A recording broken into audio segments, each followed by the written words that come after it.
तारीख से अगहन का महीना आरंभ हो रहा है।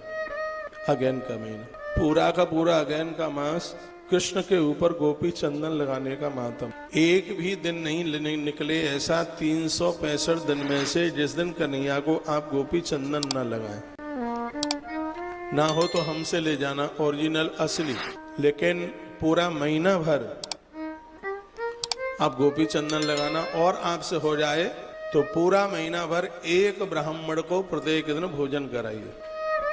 कार्तिक के महीने में दीप दान का भारी महत्व है। बैसाख के महीने में जल दान का भारी महत्व, बहुत ही ज्यादा महत्व। और अगहन के महीने में अन्न दान का बहुत भारी महत्व है। मार्गशीर्ष का महीना ऐसा है, मासानाम मार्गशीर्षम।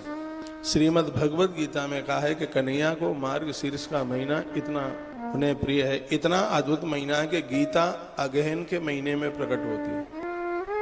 अगहन का महीना इतना विशेष है कि भगवान श्री राम का विवाह अगहन के महीने में हो।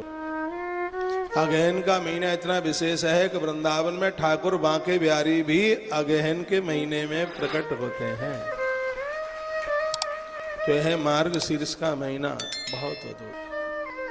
एक ब्राह्मण को रोज आप भोजन कर। फूस का महीना सूर्य भगवान की पूजा और प्रत्येक दिन खिचड़ी का दान। एक भी दिन ना ऐसा रहे जिस दिन आप खिचड़ी बनाकर या कच्चा राशन आप लोगों को देकर ये पुण्य कमाएं। जो फूस के महीने में पूरा महीना भर खिचड़ी का दान करते हैं उनके खानदान को कभी भी कुष्ठ रोग नहीं हो सकता। ये सूर्य पुराण में उसके बहुत बड़े महात्म्य का वर्णन किया है। रुई का दान और प्रत्येक दिन घी डाल करके खिचड़ी के ऊपर और एक ब्राह्मण को बुला करके उसको प्रत्येक दिन भोजन कराया जाए।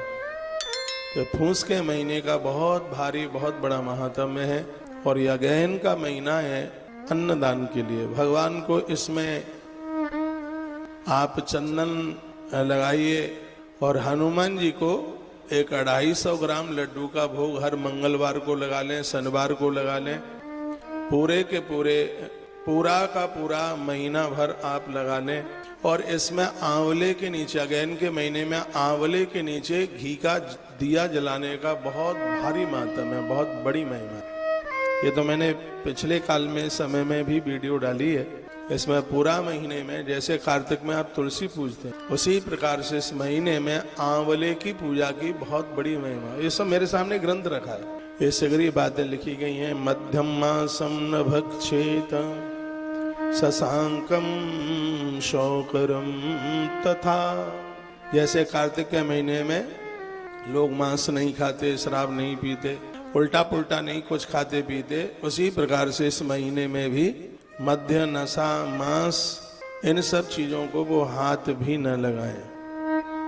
आनंद हो जाएगा, कमाल हो जाएगा। मिथ्या क्रोधम तथा रुक्षम तथा परवश मैथुनम। कोई भी आप अनुष्ठान करते हैं तो उसमें संयमित रहना होता है, क्रोध नहीं किया जाता। बहुत आनंद की बात कही गई है। चातुर्य मास परसों सबका पूरा हो जाएगा। यहाँ तो बहुत लोग एकादशी को ही पूरा कर देते हैं, लेकिन फिर जब कोई कार्तिकी नहा रहा है तो फिर तो उसका वर्णन है कि चातुर्य मास पूर्णिमा को ही पूरा होना चाहिए। तो सर्व पाप विनिर्मुक्तो विष्णु लोकम सगच्छति हरऊ सुप्त विशेषेण हरे नाम पठन जापन।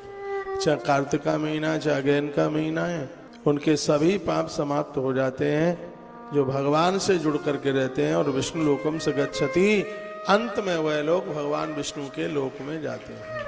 इतना बड़ा महात्म्य मगशिर मास का है। इसको मगशिर भी कहते हैं, इसको मार्गशीर्ष भी कहते हैं और हमारी देसी भाषा में इसको अगहन कहते हैं। तो ये कुछ जरूरी बातें थी, वह हमने